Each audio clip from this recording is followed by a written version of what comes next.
Hello friends, আজকে দেখো মাছের ঝোল বানাচ্ছি। আর মাছের ঝোলটা দুরকম করে বানাবো। সেই জন্য প্রথমে একটু মুখে কচু আর আলু দিয়ে আজকে একটু ঝোল বানাচ্ছি।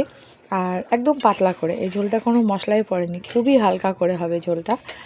আর এইদিকে তোমার আর একটু মাছ রেখে দিয়েছি, এটা একটু অন্যরকমভাবে করব। চলো সেটাও তোমাদেরকে দেখাবো। তো ফ্রেন্ডস, আগে তো তোমাদেরকে দেখালাম যে কিভাবে আমি মাছটা রান্না করছি। হচ্ছে মুখে কচু দিয়ে, ওটাকে অনেকে কচুর মুখি বলে, যাই হোক আমি মুখে কচু বলি, ওই জন্য সেটাই বললাম। মুখে কচু আর আলু দিয়ে মাছের ঝোল বানালাম একটু পাতলা করে। আর একটু মাছ যেটা রেখেছিলাম, সেই মাছটা দিয়ে এখন কি বানাবো সেটাই দেখো। তো তেলের মধ্যে দিয়ে দেবো একটু কালো জিরে আর একটু লঙ্কা দিয়ে, আর এই যে এই তিনটে মাছ দিয়ে আমি এটা বানিয়েছি। এটা কিন্তু কি বলবো, এটা কিন্তু ঝালও না। আর একটু কালো জিরে ফোড়ন দিয়েছি, আর একটু আদা বাটা আর লঙ্কা বাটা।